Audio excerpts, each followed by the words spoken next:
Subscribe to our YouTube channel and press the bell icon to get the latest updates. Last week, the Uttar Pradesh government came out with a draft of its new population policy.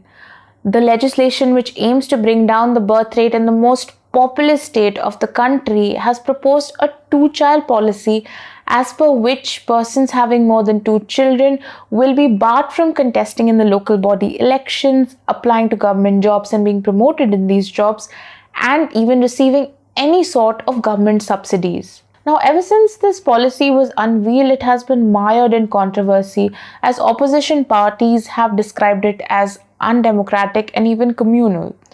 In fact, Congress leader Salman Khurshid said that the government should disclose the number of legitimate and illegitimate children that its own ministers have before enacting such a law. But this is not the first time that a two-child policy is being imposed in any state. Such a policy has been around in states like Rajasthan, Gujarat, Maharashtra, Telangana, Andhra Pradesh and Uttarakhand for quite some time now.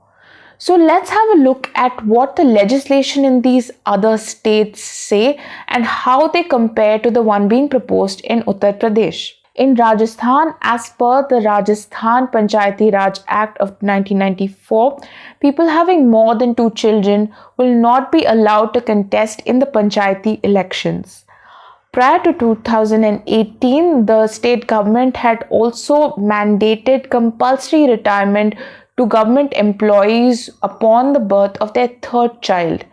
This rule was, however, scrapped back in July 2018 by the state government under then Chief Minister Vasundhara Raje. Meanwhile, both Madhya Pradesh and Chhattisgarh imposed the 2-child norm for government jobs and local body elections in 2001.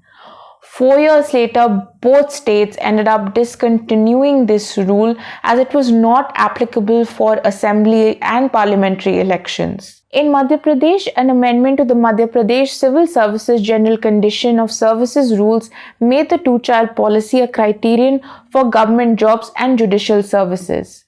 Maharashtra too upholds such a policy as an eligibility criteria for government employees under the Maharashtra Civil Services Declaration of Small Family Rule of 2005. Additionally, those with more than 2 children cannot contest in panchayat elections in the state, a rule which is followed in other states like Telangana, Andhra Pradesh and Odisha. Meanwhile, in Gujarat, as per the 2005 amendment to the Gujarat Local Authorities Act, those with more than 2 children are barred from contesting in any local body polls, which include elections to the panchayat, the municipalities and municipal corporations. In Uttarakhand, however, when the government instituted such a rule by amending the Uttarakhand Panchayati Raj Act, it was challenged in the High Court by those who were hoping to contest in the subsequent panchayat body polls. The High Court at the time upheld the individual's right to contest in the polls despite this rule. In Assam, meanwhile, the government enacted the Women Empowerment Policy in 2017, which mandated government employees to follow this 2-child norm. The state government in Assam is now likely to bring about a new legislation along the lines of this policy, and according to Assam Chief Minister Himanta Biswa Sharma, the population norms will be taken into account when considering loan waivers and other government schemes. So how do these legislations compare to the one being proposed in Uttar Pradesh? For one, unlike the Uttar Pradesh government's extensive legislation, the policies in these other states are only included as a part of the eligibility criteria for the local body elections or civil service rules. Also, after going through these legislations, it was evident that unlike Uttar Pradesh, the two-child policy will not exclude anyone from availing any government subsidy. So now the question arises as to how beneficial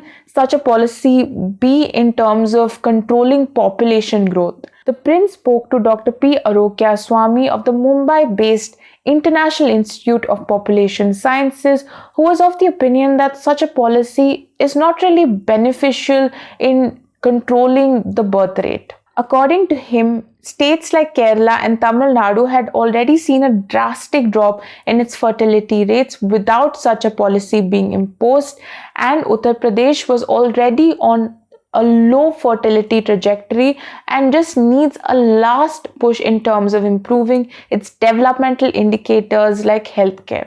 To find out more about this policy, you can log on to theprint.in and read my explainer. From Bengaluru, this is Angna Chakrabarti for The Print.